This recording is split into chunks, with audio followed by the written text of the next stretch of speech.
The Guardian. In the early 1980s, a man named Warren Samuels began collecting documents that mentioned the phrase, the invisible hand. Books, journal articles, newspaper articles, cartoons, anything that mentioned the invisible hand. When he first took up the project, Warren Samuels was a professor of economics at Michigan State University. He noticed that both the governments of Ronald Reagan and Margaret Thatcher regularly invoked this idea of an invisible hand. That's Adam Smith's theory that markets can self-regulate themselves, and which later became the founding justification for laissez-faire economic philosophy. Warren Samuels' initial plan was to use this concept of the invisible hand as the basis for a book about the role of government in the economic system. The only problem was he couldn't stop collecting. When he retired in 1998, he was still at it. His wife was enormously tolerant and supportive in all of this. He took over first their basement when he lived in East Lansing, and then later when they moved to Florida in his retirement, he took over the garage and then one guest bedroom and then a second guest bedroom. Marianne Johnson was one of Warren Samuels' final students in the mid-1990s, and last year, as he struggled with Parkinson's, he asked her to help him finish what had become his life's work, a book about the myth of the invisible hand. He worked so hard finishing this, and it really took a lot of his energy and effort toward the end. This was something that he just had to do. Warren Samuels tragically passed away last August, just weeks before Cambridge University Press published his book, Erasing the Invisible Hand. At the heart of Samuels' book is a question. How does a concept like an invisible hand come to dominate the scientific discipline of economics? Economics is the only field where practitioners pride themselves on having something invisible as a foundational concept. And he thought this was just a wonderful puzzle. It was the philosopher Adam Smith who gave birth to the idea of the invisible hand, even though he only mentioned it 3 times in his writing. The first instance, in his book The History of Astronomy, is considered to have no bearing on economics and thus generally is ignored. But for Warren Samuels, it was one of the keys to solving the puzzle of the invisible hand. If you look at the first use of the invisible hand in Smith's essay in The History of Astronomy, he talks about how people need to have concepts or ways of organizing the world that will put their mind at rest and soothe their imagination. And the invisible hand is one of these things that can kind of wave away some of the difficulties in explaining what's observed in the real world. And so what Warren really liked about the history of astronomy and the use of the invisible hand there is because he felt Smith's idea of science was the way to, soothe the imagination. Let me think about that one. Emin Butler went blue in the face when I asked him if the invisible hand could be thought of as a soothing balm to explain forces beyond man's comprehension. I don't think the invisible hand is a doctrine of faith. But that's understandable considering Emin Butler is one of the founders of the Adam Smith Institute, a conservative think tank committed to spreading the gospel of the free market. For Emin Butler, the key to understanding the invisible hand is Smith's third reference to the term in his 1776 book, The Wealth of Nations. Adam Smith says that if you allow people to trade freely, then you get, as if by an invisible hand, a very beneficial social outcome. And this is a very novel idea. If you let people get on with their own lives, in trying to improve their own life, they also improve life for other people.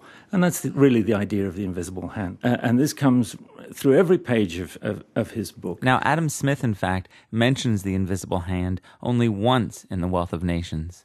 Emin Butler sees it on almost every page because he says Smith illuminates the invisible hand in the stories and parables he tells about markets.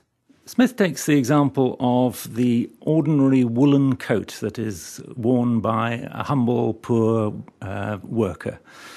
And he says that to manufacture that coat actually requires the effort and enterprise of thousands of people. There are shepherds who grow the wool, weavers, carders, dyers, spinners, tool makers, carriers, people who make the tools. Adam Smith was convinced he discovered a force, an invisible force that not only coordinated all of the diverse economic activity, but more so drove this collective activity. For Emin Butler, this is the invisible hand of the market. They don't do it because they want to produce a woolen coat for a particular worker. They do it because they benefit from the whole enterprise. The invisible hand is a way of explaining how what would seem to be self-interest, and some people would even say greed, actually produces a beneficial social outcome. But this idea that the invisible hand works in the interests of society through individuals working in their own interest is perhaps better stated by Adam Smith in his second mention of the phrase, in an essay he wrote in 1759 called The Theory of Moral Sentiments. He wrote, "The rich consume little more than the poor, and in spite of their natural selfishness and rapacity, though they mean only their own conveniency, though the sole end which they propose from the labors of all the thousands whom they employ be the gratification of their own vain and insatiable desires, they divide with the poor the produce of all their improvements. They are led by an invisible hand to make nearly the same distribution of the necessaries of life which would have been made had the earth been divided into equal portions among all its inhabitants, and thus, without intending it, without knowing it, advance the interest of the society."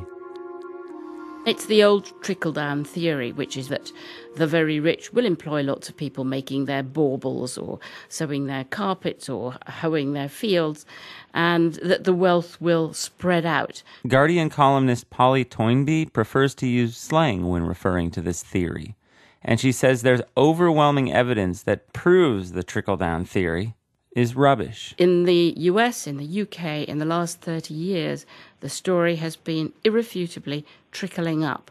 The wealth has been sucked from the middle and below and accumulated in the top 1% of unbelievably rich people who've consumed the wealth from the tables of middle income and below families. For Polly Toynbee, the only reason this idea still has any political power is because governments cower before the rich. We have a government that's transfixed with terror that the rich might leave this country, that our wealth, though it turned out to be a bubble, and our growth of the last 15 years was because London was the great magnet for international jet-setting global wealth, so we let them pay virtually no taxes, not even on the massive properties they brought.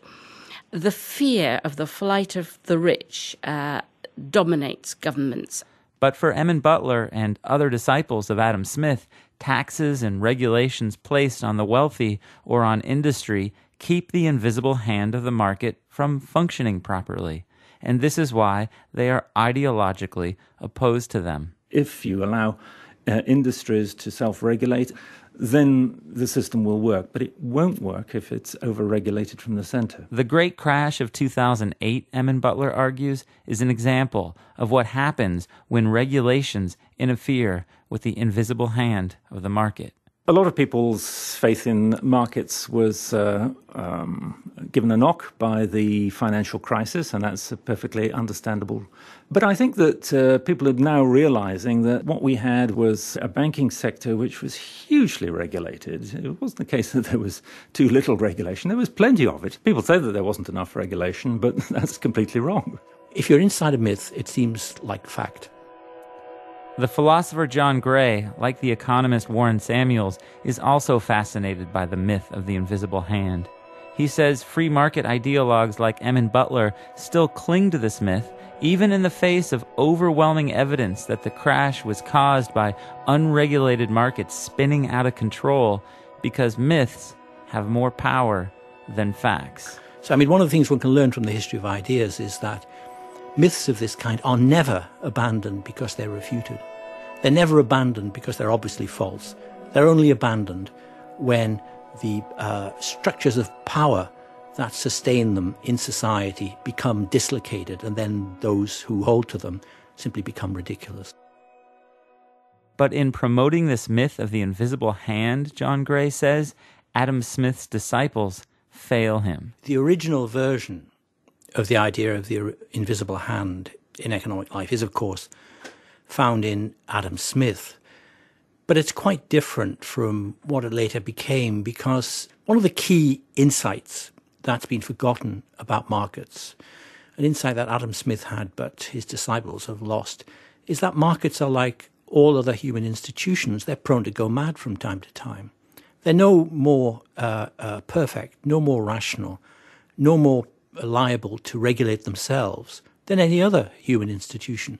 And if you start from that basis, which Smith did, you might still favour a market economy, as he did, but you would favour it in a full awareness of its defects and limitations and of the fact that it needs an awful lot of infrastructure, legal and moral, for it to work properly. The world is still reeling from the market failures of the past few years, but for John Gray, the real failure was one of thinking. And a failure of thinking, he warns, always comes with grave consequences. Because this myth of the self-regulating market, the invisible hand, has hit the buffers, all kinds of new movements or old new movements under new forms are emerging, and many of them are toxic. Xenophobia, hatred of internal and external minorities, anti-Semitism, the classical toxic poisons. That's what always happens, or tends almost invariably to happen, when a ruling myth of this kind, in this case a sort of secular myth of economic improvement, is not intellectually challenged but shaken by events. I think the one thing we can be sure of is it wouldn't be a rational rebirth of social democracy.